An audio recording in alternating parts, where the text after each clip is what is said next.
And hello, good people of the internet. It is I, Tommy Kelly. This is Adventures in Woo Woo, and welcome to the second episode of the all new, all singing, all dancing, all shining, etc., Adventures in Woo Woo, in which I, Tommy Kelly, and nobody from Ireland, talks to you about his adventures in woo-woo, or his adventures in living a life through the lens of spirituality, magic, creativity, and all of that kind of stuff. So I want to say, first of all, thank you very much for all the amazing feedback in the first episode and all the support and all the words of encouragement. You all are wonderful people and I appreciate you more than you could possibly know. It was really nice to be able to come back and to have that kind of reception, and it makes it easier then to go forward thinking that, well, at least some people are enjoying this or finding some sort of value in it. So in this episode, and it could be a long one, I have a lot I want to talk about. It's kind of a continuation, an update, or further developments of a post I made on the newsletter last year, which was called The Universal Disciple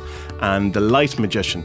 And it's around my ideas, my cosmology of what is happening quite here and what we are meant to be doing, why it is the way it is, and all of those, big question type things. And I'm certainly not presenting it as it's the defining answer or the word of God or the word of the goddess or anything like that. I'm not even presenting it as something that I may hold on to. It's a snapshot of where I am right now, and I'll explain why I'm in this position and why I believe these things currently. But again, like I was saying in the last episode, I want to be as open to all possibilities as possible. But yet, in putting this all together and getting my thoughts together on this and trying to put it into a coherent type of presentation, say, I did learn an awful lot, and I learned an awful lot about what I don't believe and what I do believe, and grey areas where I'm unsure of. So even in that, it was valuable. So hopefully it'll also be valuable to you in some way, even if it is just to reflect back thoughts you already have, or that you go, well, I completely disagree with that, and therefore it encourages or bolsters up your own opinions that you have about all of this anyway. So that's kind of all the preamble I want to say, and let's get into it.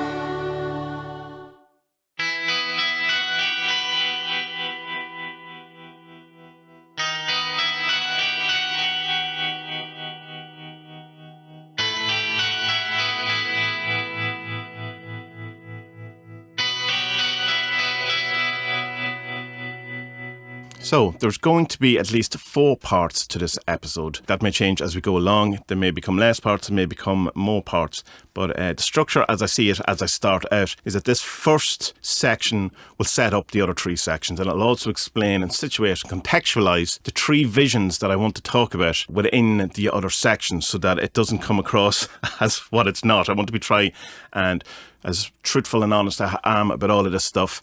And so I think if I just went straight into and these visions, that it would kind of paint a picture of something that I'm not trying to present. I also want to talk about a difference between insights and initiations. And that will lead us then into the 3 parts of what I want to talk about, which is the Lord, the Lady and the Child, or the Father, the Mother and the Child again. Or soul, matter, spirit, a host of different names that represent the same thing. And within each section of that, there is a vision that I've had or an experience that I've had that has informed that section and has kind of moulded or pushed me in the direction of why I have these kind of worldviews or cosmological views, or why I feel it is the way it is and why it isn't other things, why I don't subscribe to other people's cosmologies or traditional cosmologies, because I try as much as possible to, be guided by my own experiences rather than someone else's dogma or experiences or preferences or proclivities or any of these type of things, while taking all of that on board, of course, because I will have blinkers and blind areas and stuff that other people will see that I just won't. With these visions, however, I don't want to present them in any sort of way that it's something that is special to me, or that I'm in some way of higher order, or have access to something that you don't have access to. These visions, particularly 2 of them, one of them is a bit more peculiar than the other ones, are just very straightforward, active imagination type stuff. And these things and these experiences and these spiritual kind of insights or whatever are available to anyone who does the work. You start meditating, you start working on yourself, you start doing the studying, and this stuff will start happening. And one of the things that I found, including myself in this, is that there is kind of a point where you can either not take these serious enough or take them too seriously that they become, in a sense, a dogmatic thing in your head that you just can't, go away from it. These are divine inspiration, so I can't dispute it or I can't disagree with it. And I think it's helpful to disagree with everything, or at least you look at it from an angle of, well, what if it's wrong, and just to test it out, just to make sure and just to understand it from all different sides. I was going to say two of them are active imagination, but one of them is certainly active imagination or shamanic journey in session proper. It's part of the journey, year-long shadow working that we do on the Patreon, in which we use a different servitor or a different team every month to look at a different aspect of our lives, to try and uncover where we're being a bit of an asshole, or we're failing in some way, or we're not living up to our potential, or, there's some sort of shadow work that needs on us. Just have a real kind of look at this thing. And as part of that, there's a weekly active imagination journeying session. And all that really is get yourself into a meditative state with an agenda or with some sort of reason to do so. And then, for me anyway, it's just literally describe the images that appear in my head. And I just have my phone sitting beside me and I just record them. I say them out loud as it happens. And some very interesting stuff can happen out of that for me. I know some people have a real hard time with visualizing and stuff, but I think that the statistic I read recently is that only 1% of people cannot actually visualize, and the rest have some form of it in some way. And I suppose the one thing that you can do to kind of kickstart these things is to start actively imagining something like a beginning scene, be that a campfire or a cave or going underwater or something like that, and then just kind of trying to let your mind go. So that's one of them. Another one of these visions came as part of Scrying the Aeters, which is a whole episode, I suppose, on itself, but it's 30 particular places that you scry or you look at, which as it goes along kind of become more, I suppose, refined. These are different aspects of the world, or different aspects of creation, or different aspects of God, or something. I found when I was doing them that about the first 25 of them so seemed to be more preparatory, or more preparing you for something, or kind of getting you in the mood, or not necessarily the mood, but getting you in the mode, understanding it. And then the last 5, maybe 6, were where the real jewels were, and they were quite intense. It's part of the Enochian system of John Dee and Edward Kelly. Lon Milo the Cat has a great book on it. There's plenty of YouTube things you can look at. Or if you're on the Patreon, then you can listen to all of my sessions. This one in particular that I want to talk about was quite intense, quite sad. And at the end of it, I was kind of sitting there crying for quite a long time, but it's quite relevant then to what I want to talk about. So I want to include it. But again, you can do the Aeters. You can scry these Aeters. It's not a closed thing. It's not something that's not available to you. It's not something I was able to do that no one else can. It's something that maybe you might want to do it, maybe not, but it's certainly open to you. The last one is harder to explain. But again, it's part of the notion that if you start doing this work, if you do the meditations, if you do the study, if you do the self-reflecting, if you do all of this, then these things kind of happen. And this was an experience where God or divinity or the part of my mind that is divine or whatever it is, it presented itself as God, came and had a chat with me one Saturday night while I was watching documentaries and drinking some Guinness, and laid some very profound statements on me that have really kind of shaped and become very true for me. And I talked about it in different places, but I relate it a bit more to this kind of Lord, the Lady and the Child thing that we're talking about today. I might do where I'll put together like a bonus episode for patrons where I'll actually have the recordings of the different scrying sessions or imagination sessions and put them together. And there's an episode of Tasta where I talk about the experience of God showing up. So I put that together as a bonus episode if the patrons want it. I think one of the dangers, though, of these type of experiences, particularly the ones that aren't, that just kind of happen rather than you're, in a sense, trying to provoke them or work towards them in a say, like an active imagination setting or a shamanic journeying setting or the scrying or whatever it is that you can lend undue weight to them. And there's a thing that happens, and it's very obviously happens, and it's kind of, I see it almost as a stage in the path. It's like part of the hero's journey. You have to do it. At some point with these experiences, you're going to be told you are the chosen one, or you are special, or that you have some particular message to give, or some particular place in the world, or something like that. And I honestly think that this is, if not an initiation, it's a mini initiation. I was going to say it's like a test, but I don't think it's a test, because a test kind of sounds like it is something that is done in order for a reaction to happen. These things happen, and if you react in a certain way, then you're demonstrating a certain level of attainment, for want of a better word. And I think this is the main difference between initiation and, say, insight or awakening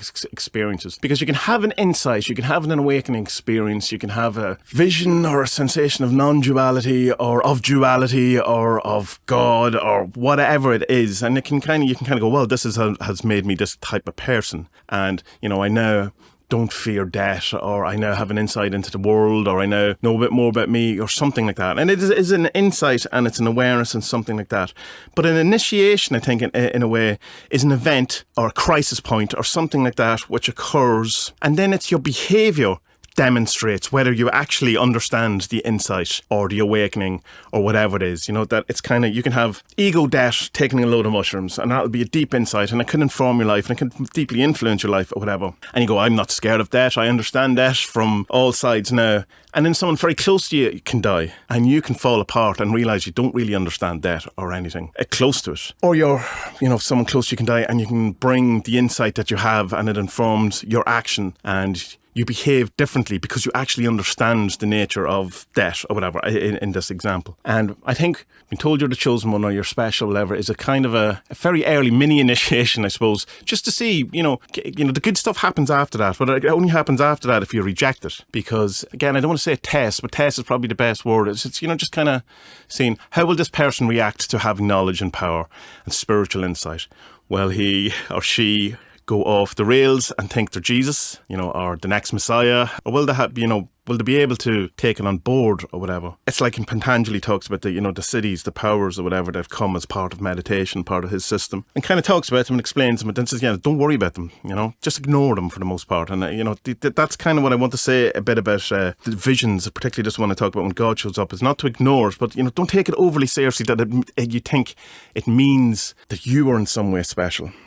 One of my favourite quotes, and it's from Bono, of all people, and he talks about there's two different types of musicians. One of them, they'll play you a song and they'll go, isn't that song good? And the other type, they'll play you their song and go, aren't I good?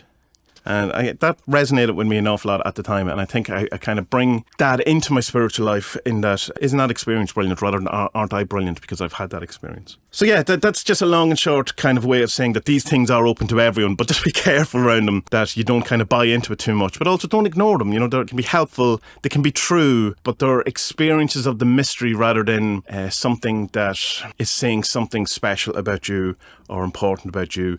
And the more you're able to kind of, at least in my experience, the more you're able to not get carried away with your specialness, which is hard, man, the more it's open to you. And that's what kind of the first, or one of the many mini initiations, one of the journeys that you go on seems to be at some point you are going to be told you're special, you're the chosen one. I just wanted to mention, because it would feel remiss of me to mention that all of this experience is open to you too, without that caveat. So I think that's all I really want to say about this introduction. The next three sections will be about the father, the mother and the child, and there'll probably be some wrap-up section at the end. It'll be quite rambly because there's no good place to start this conversation. There's no good starting point, and they're all kind of overlap, intersect and correlate, and so there'll be a bit of jumping about the place or whatever. So please bear in mind that, again, I'm not presenting this as truth. It's a snapshot of where I am at the moment. It's certainly not my own unique idea. It's informed by a number of things, a number of different ideas, a number of different outlooks or whatever. And yeah, so for what it's worth, here's the snapshot of the Lord, the Lady and the Child.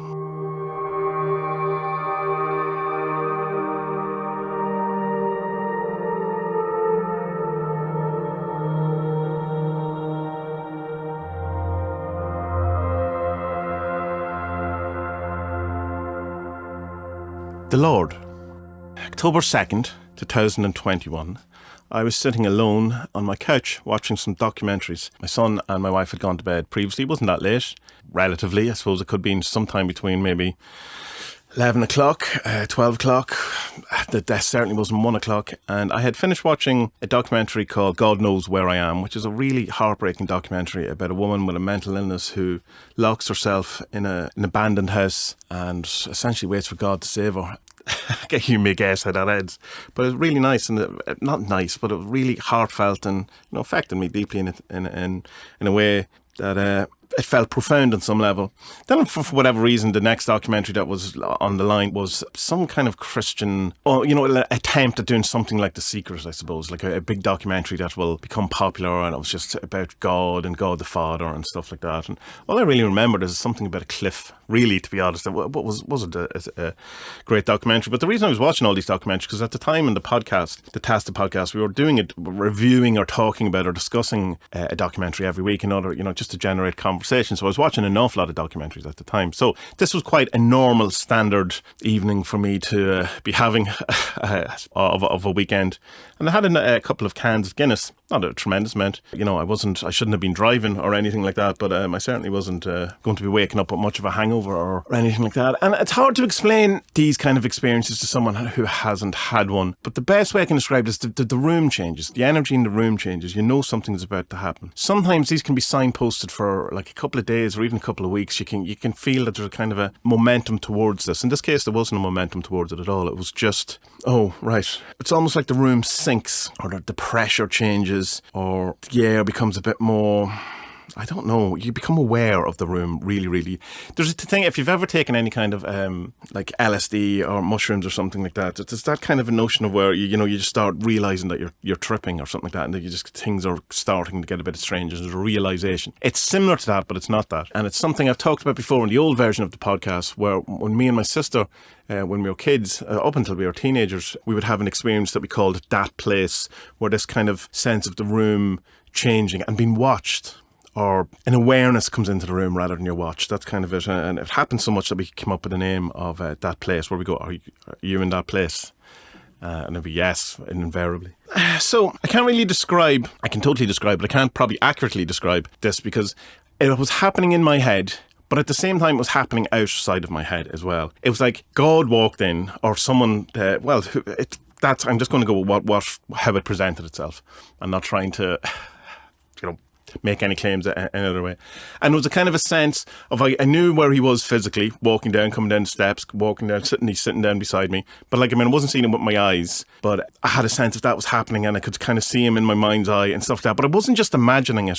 This is the thing, because it just sounds crazy. Like, I can't describe it. If you've had an experience like that, you know exactly what I'm talking about. And he just came in, and I've been really kind of wrecking my brain over the last, God knows how long at that point, about why is this happening? Why is this? Why is the world the way it is? What is that we're meant to be doing? I was very deeply unsatisfied with the idea of the world as an illusion, or that we were that it was some sort of mistake, that it was, that we had fallen into ignorance, or that we were God ourselves who had fallen into ignorance for some reason, or that we were deciding to be ignorant in order to play some game. All of those kind of standard spiritual stuff that's probably encapsulated in like A Course in Miracles, the most, where it's like we made we had one mad idea, and all of this started. And so there's no satisfying ending to that, because it all ends up back where it was. And so the whole thing is pointless. Where if it's a God falling into ignorance, the whole point is just to get back to where you were. If it was a humanity falling into ignorance or making a mistake, it's come back to where you were. And that feels very pointless. But I am aware to not mistake my preferences for, meaning that that's the truth. You could find the truth and not like it, and I'm aware of that. But it's deeply unsatisfactory in the sense that it's not that, though. And on some fundamental level, that is not necessarily just my preference. It's just, this is wrong. That's not it. And I've been struggling with that, because, I couldn't find a satisfying answer to that. So anyway, this guy, and he looked a bit like how you imagine a Greek would, with sandals and like what's the thing? The cloth, not a Torah, that's a book, whatever it is, the toga, the thing, wrapped around him and stuff like that, and a kind of shaved head, a bit of a beard, very kind, very warm, very loving. And so what he said to me is that we are divine, but we're not the divine. We're in the sense that God and us are separate. It's not God having this experience. It's like he says that the relationship between the divine and us is the same as the relationship between me and my son. And he kind of pointed to where my son had been sitting earlier on the couch beside me. And there was this kind of, to kind of ponder on that kind of thing, that it's not, while your son is you and, my wife, he's a completely different thing. He's a separate entity, made in our image, but not the thing. And I kind of felt that on a level, I don't believe that we are God. I know it's the kind of standard spiritual thing of the last kind of while, is to believe that we're secretly God. And I have massive issues with that, mostly in the way people talk about it. A lot of that to me is just kind of ego, I'm really God. Or something like that. But I don't think that's the case for everyone. But when it's kind of combined with this world isn't real, it really very quickly gets into spiritual bypassing territory of none of this matters, none of this cares. I'm secretly God. I don't have to work on myself. Let's bring on the end of the world and get this over with kind of thing. And he was suggesting that you've seen by creation, by this kind of process of creation, we learn to know what he knows. Which is an interesting thing, and I'll come back to it in a minute. I'll just more finish what the vision is and then expand on it a bit. And he said, this is the place in which he woke up to. It was like this when I found it, man. That even to God, this was a mystery, this place. And it's interesting to say that because I came across a quote, I find it, that's from the Rig Veda, which I really like. Whence all creation had its origin, the Creator, whether he fashioned it or whether he did not, the Creator who surveys it all from the highest heaven, he knows. Or maybe even he doesn't know. And I kind of didn't really know what to do with that for a while. And when I wrote about this in the blog post, I think I got it wrong because I kind of inserted stuff into it from a theosophical point of view, which I am, sometimes a theosophist, of ideas into that. It was kind of not really what I said. So I kind of had to come back and kind of sit with that rather than trying to fit it into my kind of scheme of things. And the big thing that he says about it is like, because I was saying, why is there sadness? Why is this? And his answer was, because that's the nature of the place in which we find ourselves. And that's been wonderfully liberating in many ways, in that that's just how it is. And that's kind of, many times in my life would have been completely and utterly not fulfilling whatsoever, but it's on some level it goes, right, okay, at that time I was willing to accept it. And it's not to say that the whole place is suffering, the whole place is sad, whatever. That's just what this is. It's the nature of rain to be wet. It's the nature of the sun to be hot and shiny. And that's just what it is here, and to keep looking for an answer is implying that something is wrong with it. Why is there sadness here when there shouldn't be? Why is there suffering when there shouldn't be? And he's kind of saying, no, that the nature of the place is that's where that happens. The nature of sugar is sweetness. It's not that there's anything wrong with it, depending on what dietitian you ask. That's just what it is, and it's like, kind of go, why is it sweet? It's just because sugar is sweet. That's the answer. And I've been spending a lot of time with Edwin Bryant at the minute, who's just wonderful. And he makes a great point of that. No matter what philosophy you get into, no matter what religion, no matter what kind of outlook you have, there'll always be a stop point at some point that just goes, that's just the way it is. And you either agree with it or you don't. And a lot of times that is unfulfilling. But in some way, when he said this is the nature of the place in which we find ourselves, it was very freeing. And okay, I could understand that. And that's not to imply that the entirety of this world or existence or creation is suffering in the way that some translations of the First Noble Truth is, or unsatisfactory, or dukkha, or whatever it is. Saying that is part of it. It's one of the things that goes on here. And that to try and look at it as if it's a problem, if it's something wrong, it's as if it's something gone bad. It's just kind of missing the point. In some way, I kind of likened it when I was writing the post, because it seems to make sense in some way, is that it's like a furnace. In order to create something, you need pressure, and perhaps the suffering is part of the pressure. But we'll come back to this idea of suffering when we talk about the mother, and I'll expand a bit more about what I think on that in relation to the Trinity. So that is the kind of vision that was informing when I started looking exactly at this relationship between the Father, the Son, and the Mother. And I go, so well, what is the Father then? What in this relationship, this triune Trinity? And why I came to that is I'm not really fully sure, but it's probably coming out of, the Trinity in so many different religions, but the actual Father, Son, Mother thing is definitely coming from my studying with the Arcane School and Theosophy. That's part of their outlook, where you have the Father, who is spirit, you have the Mother, which is matter, and you have the child as the soul. For me then, looking into this, what I feel the Father is, or what it represents, and forget about the gendered wording of this if it's annoying. It's just a kind of traditional way of saying these things, or it's a good reflection or whatever. So to visualize the Father is like inert potentiality. All the possibilities of everything. All of the things, but absolutely no way to do anything about it. Completely inert, totally and utterly in the stasis, or in the state of potentiality, but not manifested, not revealed, not done, nothing happened, no action, just inert potentiality. There's a thing in the Bhagavad Gita which is talking a bit about Maya, which is the illusion or the nature of the material world. And there's this thing in it called the Three Gunas. And I've kind of seen if in all of these things that there was a macro and a microcosm version of all of the different things, then things that work on one scale should, in theory, then be working in a different way and a different scale. And so I was looking at the Three Gunas, which is seen as this is me, this is Maya, this is the thing that you're subject to when you're having a physical life. And the first one in it, and the kind of the lowest level of it, if you want, is tamas. And a lot of people absolutely won't agree with me comparing these kind of tamas, rajas and sattva to the father, the mother and the child. And on different days I probably wouldn't agree with it myself. But it is interesting that tamas is, some of the words that it's used to describe it is darkness, inertia, inactivity, dullness, but it's lethargy as well. And when it's applied to your life, it's more of a thing of, no get up and go, no passion, no will, not wanting to do anything, laziness, lethargy, all that kind of letting the world happen, and it's the lowest level of the Three Gunas. But it's interesting that it does, in some way, kind of fit in. It's like a lower order version of it, or something like that, or a higher order version of it, whatever way you want to look at it.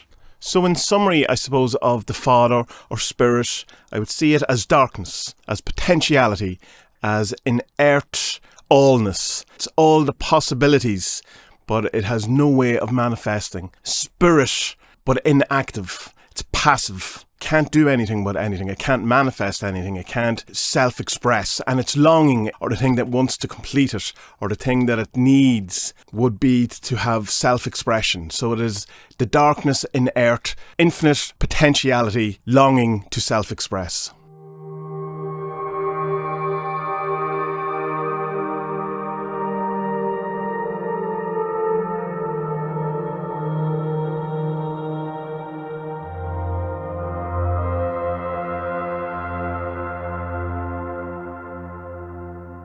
The lady. So the vision I want to talk about with regard to the lady or the mother or matter or active intelligence, as it's called in Theosophy or in the Arcane School, the Ages of Wisdom, it's quite a recent one. It happened during the Journeying Active Imagination sessions that were from the Magus, which will be February of this year, 2024. And there was a lot happening, a lot of different things that have probably no relation, but it's interesting that the order in which I went back and listened to these almost had a sequence to it that, had I listened to in a different order, wouldn't work. There was a correlation between some symbology that I'll come to around a rat, which comes up a lot in my visions and dreams and stuff, which probably says a lot about me. But I ended up in the vision, a form of Shiva brought me to the water's edge, because he was after saying, "It's about time you woke up."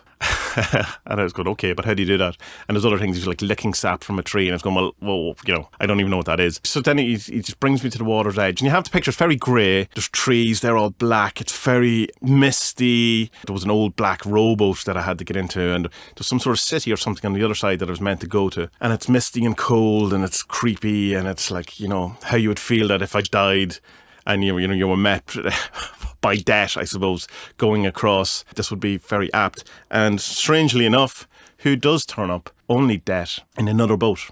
And she comes towards me, and she's definitely female. She's carrying a baby, and the baby's also dead. She's like a skull, skeleton, kind of rags, bits of rotten flesh and stuff, and so is the baby.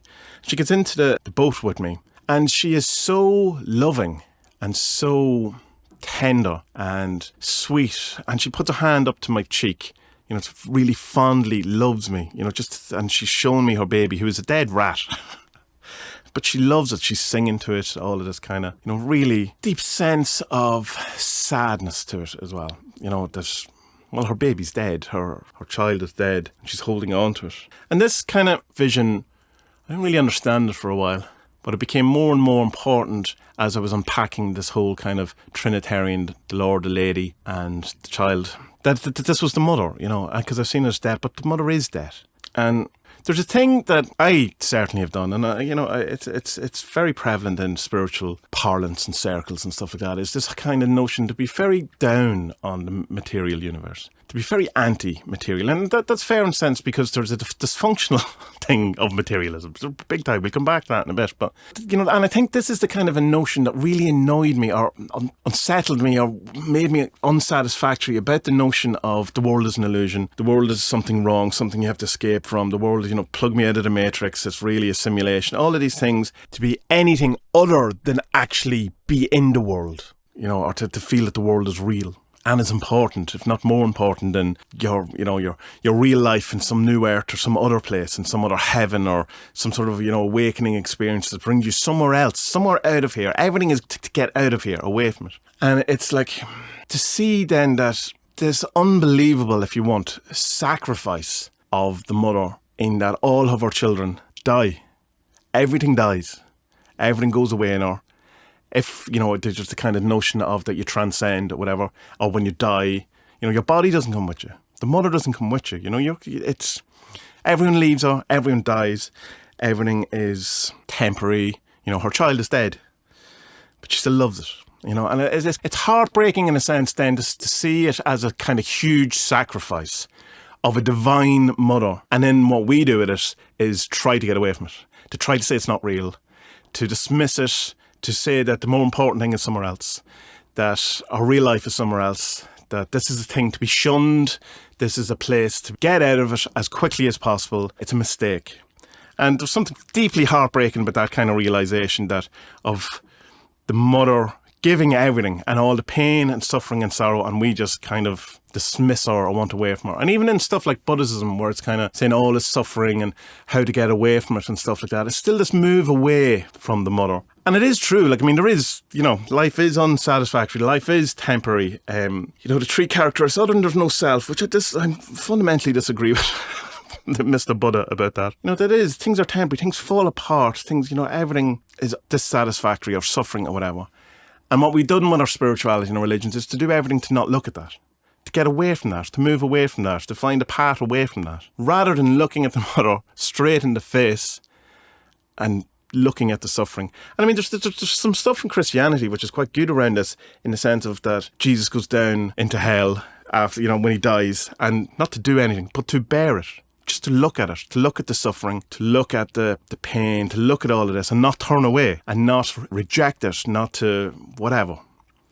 And even the Passion of the Christ, there's a great kind of vision that stuck with me. Even it's the most violent film I think I've ever seen. When Mary at the end is holding Jesus, and just the look she gives. And that kind of look really embodies what it must feel like to be the mother when you have sacrificed all of these things, and for us just to turn away. And then in my visions, or in my kind of feelings around the mother, or the goddess, or the lady, or whatever, she always seems to have her eyes closed. Now, I'm not fully unpacked what exactly that means, but I think it could be something around the notion of that if you're not looking at me, I'm not looking at you, or something like that. I don't think it's necessarily a punishment. There is plenty of veiled goddesses and stuff that it could be referring to as well in some way, and I find that interesting. So, what is the mother then? What is the lady? So if you have the Father, Spirit, who's in earth, all possibilities, but, unmanifested potentiality, then you need something to manifest these potentialities. And so this kind of merging of the Spirit and matter, the Divine Father and the Divine Mother, coming together because they are opposites. It's the conjunction of opposites, as Jung would talk about, or many other places talk about. And within that, the fulfillment of everything within that, like a great love affair, the proper idea of soulmates, where the people who have missing parts and are complete when they come together. And it's this kind of sense of deep love for each the other person, but to feel that to me, it feels like they are separate, they're two different things. Which, like, when I say that I don't think that, I am God or whatever, I also don't think I'm the goddess, even though I have aspects of the goddess, like clearly I have a material body. So I am a theist, but I think there's two of them. There's a mother and a father, and I think they're as divine as each other and as important of each other. And if anything, the mother is more important and probably more ancient. There's a thing recently I read or I seen on TikTok, and I went to look for it today and I couldn't find it. And it's about that there's a certain translation of the opening of Genesis suggests that if you actually translate it properly, that God talks about the firmament being there before he starts creation. It's hard to know. You come across these things every so often, and you immediately find someone who debunks it, and it can feel quite, I suppose, satisfactory at the time, and then you go, oh, that's not it.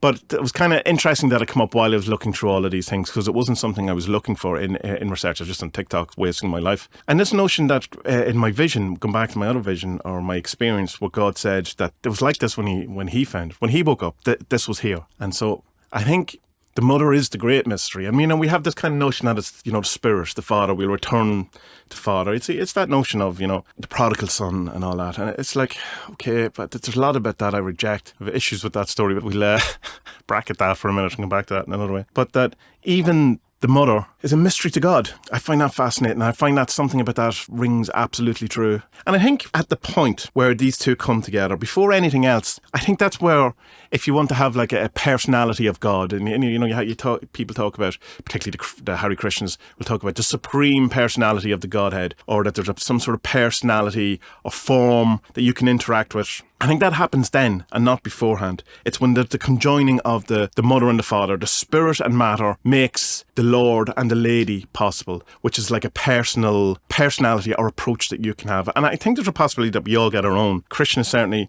every gopi that Krishna hangs out with, let's say, each get their own. You have a personal relationship with the God or the goddess or the Lord and the Lady. So and I feel that to be true.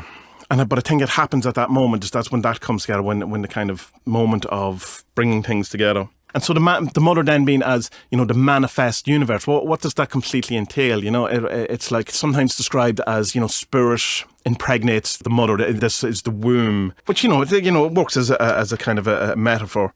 The interesting thing, I think, about the way that we kind of look at matter is that we would think that our mind is in some way separate from it. But Theosophy and a lot of the Vedic literature would say, and Buddhism would say that no, the mind is part of the material world. It's not your soul.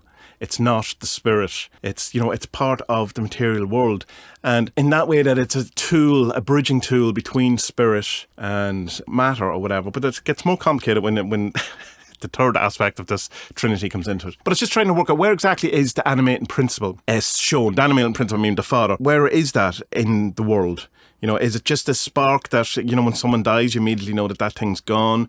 Or is it is some of the desires, is some of the creativity, is that part of it? And I find that hard to kind of find exactly where that line is, but it would feel that when we talk about places like idea space or inspiration or things coming to you, would definitely be the spirit, but kind of the intellect stuff. And as I said, it's called active intelligence in Theosophy, this mother principle, the thinking, the working out, the desires in the sense of wanting food, sex, that kind of thing would probably be under the domain of the mother. But it's a whole kind of thing that I have to really sit and go, where exactly is the delineation between the father and the mother? And it's going to be hard because there is going to be overlap. And the joining of them is, two massively divine beings in contemplation of each other and what that means. And trying to understand it is probably impossible or, not a great idea. So, come back to my kind of really shoehorning in these things into the Three Gunas. What would the mother then be? It'd be Rajas, which is the second, it's the better one up from Tamas. And this is usually seen as passion and creativity and, getting up and going and doing stuff or whatever. So this would suggest, if this is true, if this is a proper correlation between Three Gunas and the Trinity, let's say, then I would say that creativity would be under the domain of the mother. And this would probably bear out in the idea of the, Shakti in Tantra, which is the kind of creative impulse of Shiva. But I'd say there's a bit more. I'd say it's the possibility of creativity comes because of the combining. And then you have to ask, well, where is magic in all of that? And I think magic it comes in the third principle. But just before we get there, if you go to the Wikipedia page for Rajas, you will find that some of the words that it uses to describe Rajas it's neither good or bad, which you could say about the material world. It helps to actualize the other two gunas, which is interesting because that is what the mother would be doing. It helped to actualize the spirit and, by through that, creates the child. It is individualizing. It is driven. It is moving, it's dynamic, it's change, it's birth, it's creation, it's generation. Using those cherry-picked words, I can make a good argument that Rajas would in some way correlate with the mother. So then, to sum up, the mother or matter or active intelligence, the active principle. I would see it then as the body in which spirit joins with and animates. It's the manifesting, it's the womb, it is the body, and it's the combination of these two principles that make the child, or the creative world, or the entire of creation. And I feel that the bigger mystery out of all three of them possibly is the mother, and probably the most ancient, and the thing that gets neglected the most, and the one who does the biggest sacrifice out of all of it, and is the one that is turned away from the most, and will probably not look at you until you start looking at her.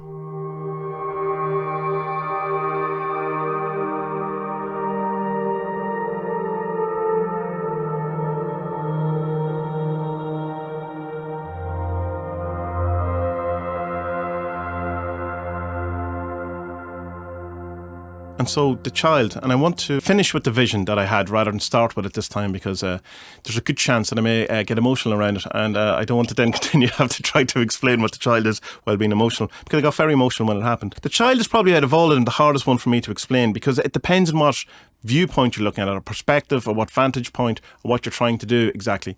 So the child is you, and the child is me, and I see myself as the child. I am a child of God and the goddess. Not just, it's the coming together of these two things. But it can also be seen as it's humanity as a whole. It can also be seen as the planet as a whole. It can also be seen as an atom. It can be any part of the manifest universe that has, become together with the formation of spirit and matter, the mother and father coming together to create this third entity. And I think the different notions of kind of non-duality and animism and all that, live very well in this kind of arena of, where humanity is one unit, the world is one unit, the solar system is one unit, everything has the, a quality of God within it, everything has a spirit. Because of that, then this third quality emerges that is only available between the merging of the conjunction of opposites of the mother and the father, which is the soul. And what is the soul? The soul is kind of your awareness, consciousness, essentially that. If we were to look at the bastardization of my continued bastardization of the Three Gunas, the quality of the child in this sense would be sattva. Sattva is the quality of balance, harmony, goodness, purity, universalizing, holistic, constructive, creative, building, positive attitude, luminous serenity, beingness, peaceful, virtuous. According to the Wikipedia page, there's plenty other versions of the Three Gunas, and some of them just absolutely wouldn't work within this scheme. And so this is what I was trying to get at originally in the Universal Disciple and the Light Magician blog post that I put up, whatever, that this is the work of why we are here. It's not to escape, not to run away. It's to look the mother in the eyes and make the world better for her, so that her great sacrifice is worth it. It's to bring what was in the dark, and only in the dark, into the light. And that can only happen here. Your insights, your awakenings, your creativity, your magic, all of these things can only happen here. It's like you have the choice then, I suppose, to make it worse or make it better. And I would say, given that the conjunction of the mother and the father and the Lord and Lady seems to be, at least to me, a hugely massive love affair, where deeply love each other, that then it wouldn't out of that want to create something terrible. But because he is on all possibilities, then there is, and because she is material with no spirit, all things can and will come out as clearly, things that aren't as satisfactory as we'd want them to be.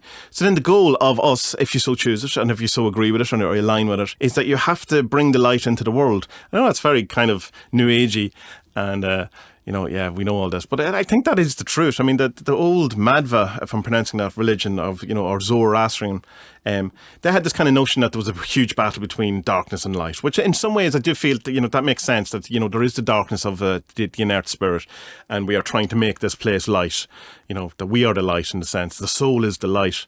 But I don't see that as like being evil and good or whatever. It's just kind of the nature of the place in which we find ourselves is, I'm not getting into the problem of evil right this moment. Let's also bracket that. But their notion was that your work then was that you had to do the work, the good, make the good in all possibility. And what does this look like? Well, to me, it's aim for increasing good thoughts, good words and good deeds. It's to strive for kindness in every moment, and always be honest with yourself and others. And in making decisions, try to act in everyone's best interest rather than just your own. Serve humanity and not just myself, and make the choice within every moment to take the higher order choice, the good choice, the one that brings more light rather than, brings more darkness. And to see that our spiritual journey, our awakenings, our pursuit of wanting whatever it is that we're pursuing, our magic, our creativity, our art, our music, our love, is not just for us. It's for them. It's for everyone else. It's for everything else. It's for the Lord and the Lady, and it's for all the children. And to try and come away as much as possible from having this kind of egocentric point of view of my spirituality, my spiritual ideals, my kind of spiritual pursuits, my awakenings, my insights, my music, my art, my joys, or whatever. And it's ours. It's for them. And a kind of a devotional or bhakti type thing is to do it all for the greater good, for, if you want, for the divine parents, or for, just for everyone else. I mean, that's not to completely disregard your own kind of wants, needs, and, become a hermit and live under a bridge, but it's just that within it all in the moment, aim for the highest order that you can do and not be so concerned with your own attainments. In the teachings of the Arcane School, which I am part of, it's always been, from the very beginning, it's always been stressed that all spiritual work is group work, and all service is group work, and the whole aim is away from the individual and towards the wider group. And of course, when I first came across that, I hated it. I really did, because it's like, no, it's about me. It's about what I want. And I don't mean like in a very open way that, but still at the back of my mind go, yeah, well, what about me? And I think it's a legitimate claim, because if you really just are only ever doing stuff for other people, then it becomes, rather than service, it becomes servitude. And I don't think that's what the call for is. It's a call to think of everyone rather than just yourself. But the group also includes yourself. So it's the highest for all rather than the highest just for everyone else, or the highest just for me. And you can continue your hopes and your dreams, and, pursue your talents and your creativity and your art and your meditation and your spirituality and all that. But from more of a place of, how can I give rather than how can I get? What is the places I can fix? Where's the places I can give love? Where's the places I can bring light? What can I do with my talents and my gifts that is great for everyone, rather than just, shines a light on me? Use your talents, your gifts, your creativity, your magic, your spirituality to shine the light on everyone, including yourself, but on the group. That's how I see it. That's what I aim for anyway. I fail miserably most of the time, but that is the high ideal that I'm aiming towards. And in that, we do this thing, which is the redemption of the material plane. And I had the hardest time, I really did, with this whole idea of redemption. Because redemption to me implies something was bad that then became good. But I think the idea I'm choosing to go with is that rather than it being redemption, that the mother was something bad, is that out of this great sacrifice, we can make something good. We can turn the darkness into light. And essentially, that comes from self-expression. That the spirit is trying to express himself, trying to have a self-expressive thing, all potentiality, trying to live up to the potential and all these things. We get this through creativity, get this through art, through music, through all of the different kind of things. It's like, it's the expansion, it's evolution, it's the moving forward. And this was my big issue with the difference between mysticism and magic, is that there's an unbelievable pulse or impulse for me to expand and widen into new areas, like novelty, creativity. And that's what I feel magic is, and why I think magic and art are synonymous. And in many ways, arguments can be made an awful lot, but that this kind of outward push. But what I failed to notice was that there also needs to be an inward knowing in order for this, a more pure outward push, so that the directionality has to go in both directions. And I think there's a lot of spirituality goes in only one direction. In order to kind of explain this a bit more, I think if we put ourselves in the triangle of the father and the mother, and then with the child at the top, because in Theosophy it's seen as that the child is the second aspect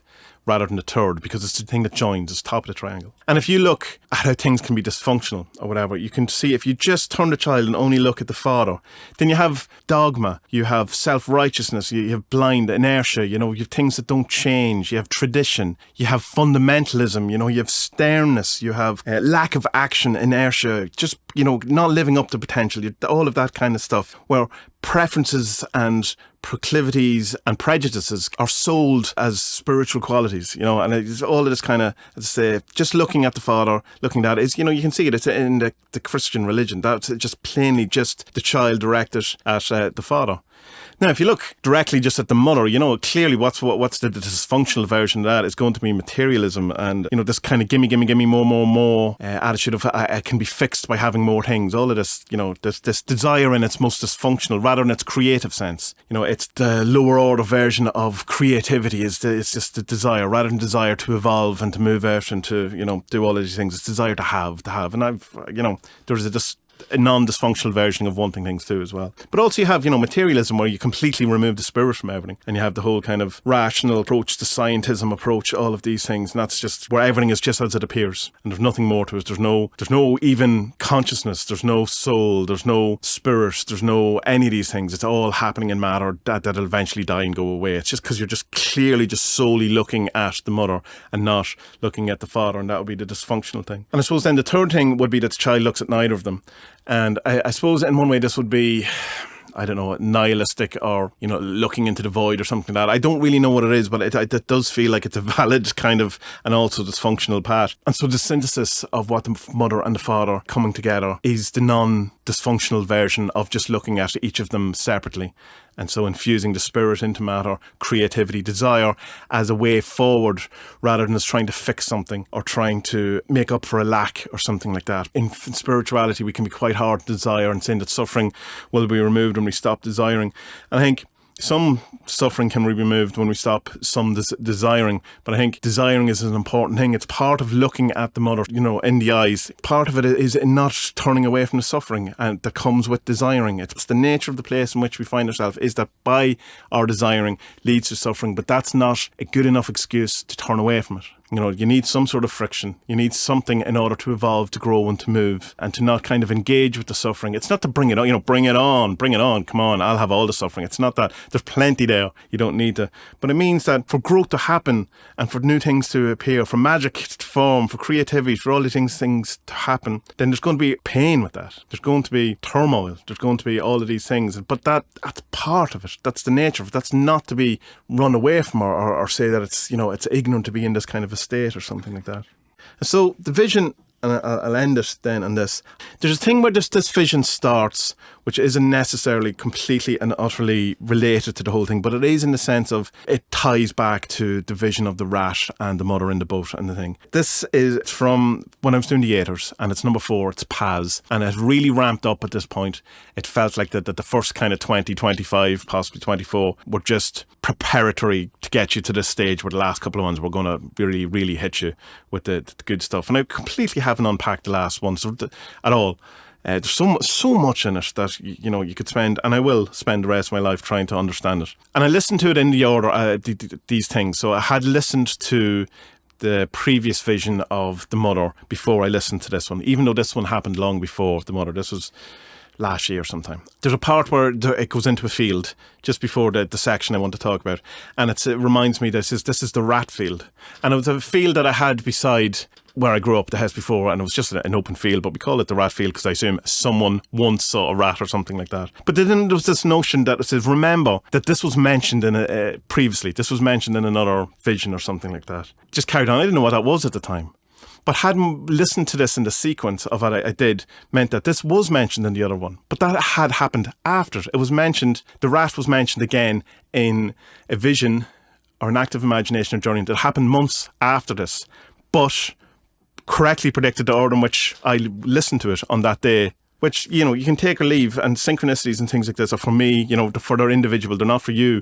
And when you explain the profoundness of something to someone else, they'll go, yeah, that doesn't make any sense. But it's the feeling that's attached to it. So while it probably doesn't seem as profound to you, it was like, holy God, holy goddess at the time. That was so later. This moves into then from this field, I move over stream and I end up talking to this kind of he's like, it starts off as the horned god, which was a huge symbolism as part of the Aeters when I was doing it. But then he turns into a kind of a more wizardy, fathery, beard, Gandalf-y type figure. And he's just sitting then sitting in the forest and in kind of an embankment kind of a thing, and he just calls me over. And he's rubbing me and he's holding me and he's telling me everything is okay. And, I'm just so happy. Like, I feel absolutely secure, and it's going to be hard to get through because I'm just quite emotional. So, because it was a very profound experience, even thinking about it now. And I'm just sitting on his knee, and I'm a small child, and I'm just so happy to be there. And I'm so happy to be beside him. And I'm like a kid, totally in awe. Like I'm wide-eyed, innocent, uncorrupted, I suppose, in some ways. A beautiful, inquisitive, just everything that a child is. And absolutely just loving being in the presence of, the father. And I'm just in love with the world. And he says, like, points around at, like this is all yours, all of this, pointing to the forest, whatever was around us, the whole thing.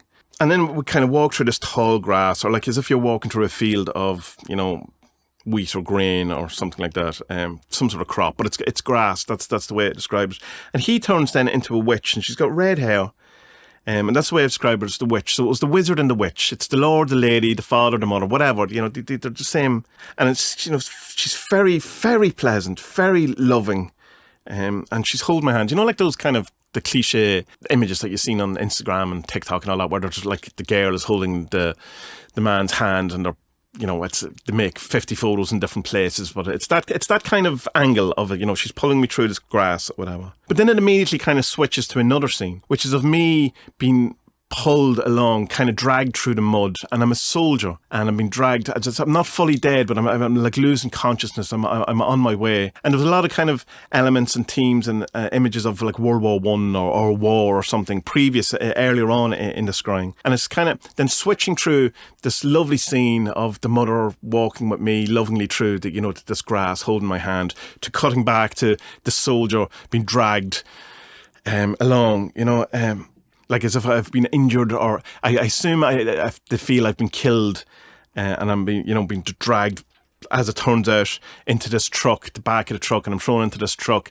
and in this back of the truck is loads of other dead bodies, and there's the two guys who were dragging me. There was one guy who was dragging me, there was another guy, and they both got into the truck, and it's, we're still switching, as this happens, switching back and forth between the vision of the mother and this kind of battlefield thing. And then it pulls out and it drives off. The truck drives off, and it's like beside a beach, and it's moving along, and it's like kind of a bird's eye view of the whole thing, and the water is kind of grey, misty, kind of very evocative of the kind of water scene that was in the other vision.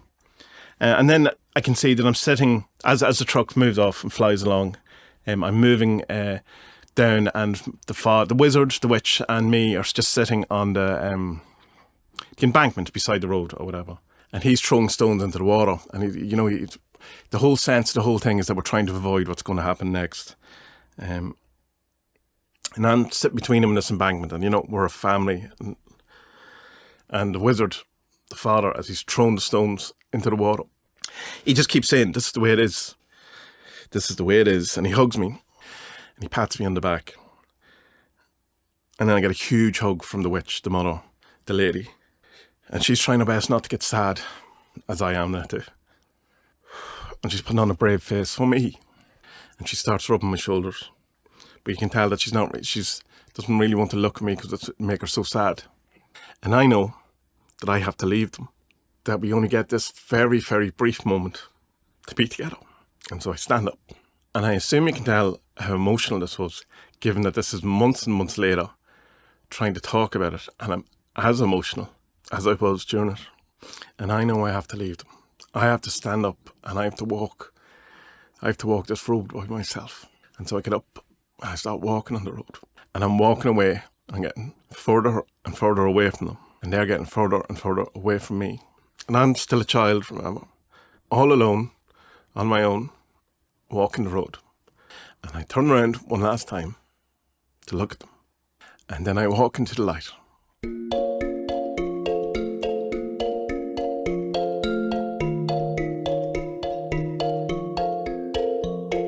Well, we got through that last section.